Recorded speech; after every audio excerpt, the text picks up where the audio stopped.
اعلیٰ حضرت امام اہل سنت فرماتے ہیں کہ غیبی مدد اگر چاہیے ہو تو اس سے بڑھ کر کوئی وظیفہ نہیں. ایسی غیبی مدد کی جاتی ہے کہ بگڑے ہوئے کام بڑی تیزی سے بن جاتے ہیں. اور اعلیٰ حضرت فرماتے ہیں کہ تمام وظائف کا یہ نچوڑ ہے، اس آیت کو جو تھام لے وہ کبھی پریشان نہیں ہوگا. تو اس آیت کی تفسیر سننے سے پہلے علامہ ساوی علیہ رحمہ تفسیر ساوی میں فرماتے ہیں کہ ایک صحابی نبی اکرم صلی اللہ علیہ وآلہ وسلم کی خدمت میں حاضر ہوئے. ان کی عمر بہت زیادہ تھی، وہ ضعیف تھے، کمزور تھے، علیل تھے، وہ کام کاج نہیں کر سکتے تھے. انہوں نے عرض کی یا رسول اللہ صلی اللہ علیہ وسلم، میں اور میری زوجہ کمزور ہیں، علیل ہیں، کوئی کام نہیں کر سکتے. ہمارا ایک بیٹا ہے جو کما کر لاتا تھا، وہ کسی علاقے میں گیا تو کافروں نے اسے گرفتار کر لیا اور اب وہ کافروں کی قید میں ہے. کئی دن گزر گئے، اب ہمارے گھر میں فاقہ ہے، کچھ کھانے کے لیے نہیں ہے. اور آخرکار جب ہم فاقے سے پریشان ہو گئے اور اب ہم بے بس ہو گئے تو آپ کی خدمت میں حاضر ہوئے. تو نبی اکرم صلی اللہ علیہ وآلہ وسلم نے ان سے فرمایا کہ آپ لا حول ولا قوت الا باللہ العلی العظیم کی کثرت کیجیے اور اپنی زوجہ سے بھی یہی فرمائیے. وہ صحابی رسول حضور کی بارگاہ سے وہ نکلے تو لا حول شریف پڑھتے ہوئے نکلے اور اس کی کثرت کرتے ہوئے نکلے. اور جب اپنی زوجہ کے پاس گئے تو ان سے کہا کہ حضور نے فرمایا ہے کہ اس کا ورد بناؤ. تو زوجہ بھی پڑھنے لگے. سارا دن وہ پڑھتے رہے، رات کو سوتے وقت تک وہ پڑھتے رہے اور پڑھتے پڑھتے سو گئے. آدھی رات جب گزر گئی تو دروازے پر دستک ہوئی. وہ چراغ لے کر باہر گئے اور دروازہ کھول کر دیکھا تو ان کے بیٹے ان کی آنکھوں کے سامنے کھڑے تھے. وہ دشمن کی قید سے آزاد ہو گئے. تو انہوں نے کہا کہ میں رسیوں سے بندھا ہوا تھا، مجھے دشمن نے رسیوں سے باندھا ہوا تھا، لیکن ایسا کرم ہوا کہ ساری رسیاں خود بخود کھل گئیں. اور میں جب اٹھا تو جو میرا نگراں تھا وہ بھی سو رہا تھا، جو میری نگرانی کر رہا تھا. اور پھر میں نے ان کی بکریوں کو دیکھا تو بکریوں کا جو نگراں تھا وہ بھی سو رہا تھا. تو میں 4000 بکریاں لے کر یہاں پر آ گیا. راستے میں مجھے کسی نے روکا نہیں.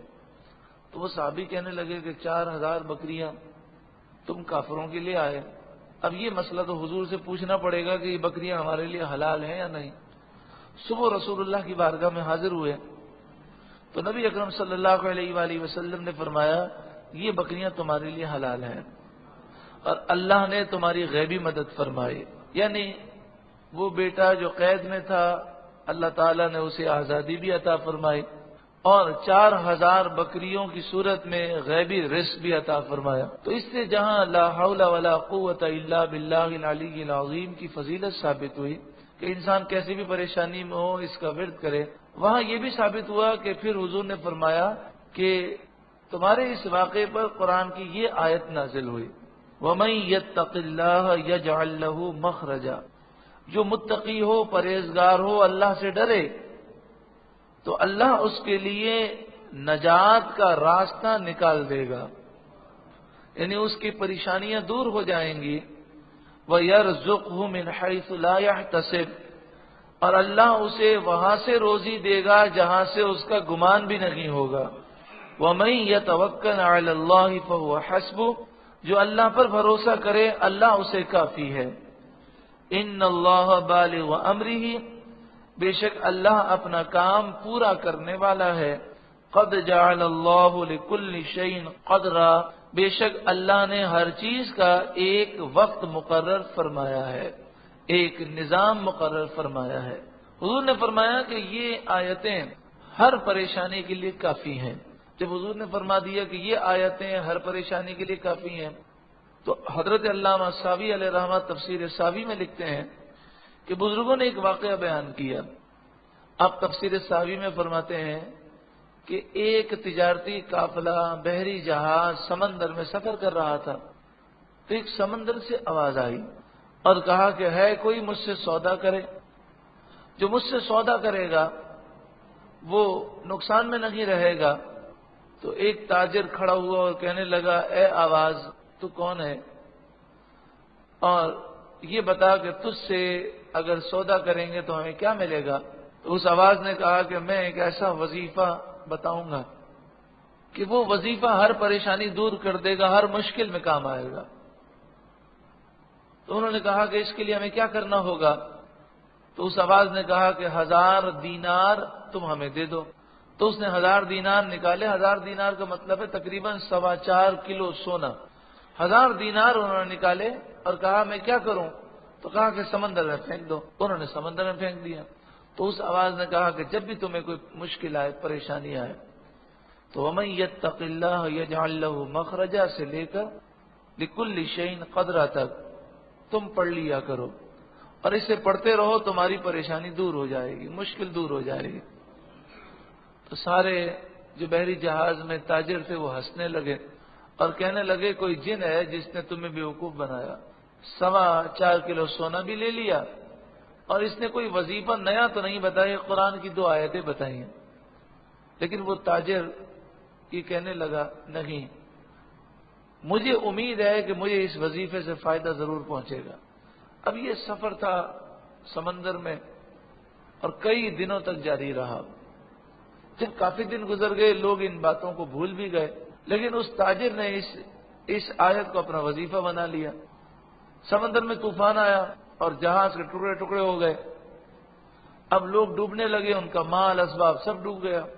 تو اس تاجر کو یہ وظیفہ یاد آیا، اس نے پڑھنا شروع کیا وَمَن يَتَّقِ اللَّهَ يَجْعَل لَّهُ مَخْرَجًا وَيَرْزُقْهُ مِنْ حَيْثُ لَا يَحْتَسِبُ وَمَن يَتَوَكَّلْ عَلَى اللَّهِ فَهُوَ حَسْبُهُ إِنَّ اللَّهَ بَالِغُ أَمْرِهِ قَدْ جَعَلَ اللَّهُ لِكُلِّ شَيْءٍ قَدْرًا۔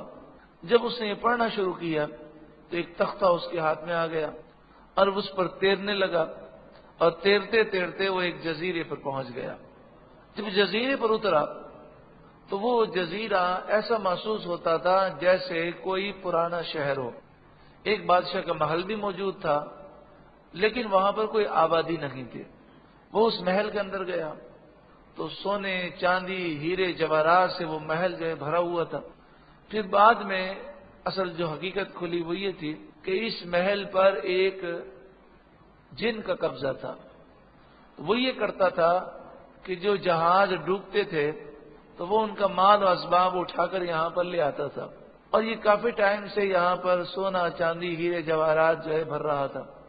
اس محل میں اسے ایک خاتون نظر آئی تو وہ دیکھ کر اس سے پوچھتا ہے کہ یہ محل کس کا ہے؟ تو وہ عورت کہتی ہے کہ تو یہاں سے جلدی بھاگ جا، یہ ایک جن کا محل ہے اور وہ تجھے دیکھ کر قتل کر دے گا۔ تو بھاگنے لگتا ہے تو سامنے سے جن آتا ہے، وہ انسانی شکل میں ہوتا ہے۔ اور حضرت علامہ ساوی تفسیر ساوی میں لکھتے ہیں، میں تفسیر ساوی کا حوالہ بار بار دے رہا ہوں، کوئی اسے الف لیلا کی کہانی نہ سمجھے، یہ سچا واقعہ ہے۔ تو حضرت علامہ ساوی جو ہے تفسیر ساوی میں لکھتے ہیں کہ وہ جن اتنا بڑا تھا کہ محل کی اونچی اونچی چھتوں سے اس کا سر ٹکرا رہا تھا، اور بڑا دیو ہیکل آیا، یعنی وہ انسانی شکل میں، اور اس نے کہا کہ میں تجھے قتل کر دوں گا، تو میری اجازت کے بغیر میرے گھر میں کیسے گزرا؟ اب وہ قریب تھا کہ وہ اس پر حملہ کرے، اس نے ان آیتوں کا ورد کیا، اللہ تعالیٰ نے اسے طاقت عطا فرمائی اور اس نے جن کو قتل کر دیا۔ جب جن مارا گیا تو اس نے وہاں سے ہیرے جواہرات جمع کیے اور اس خاتون کو لیا اور یہ محل سے باہر آ گئے۔ اب وہ اس جزیرے پہ کھڑے تھے جہاں پر کوئی جہاز نہیں آتا تھا۔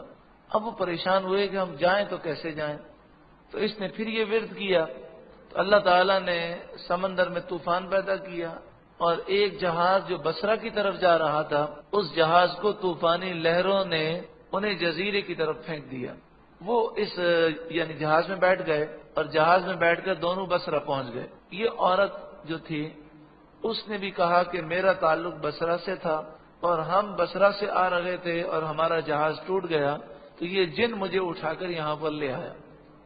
خیر یہ بصرہ پہنچے اور اس کے والدین تک اس نے اس خاتون کو پہنچا دیا۔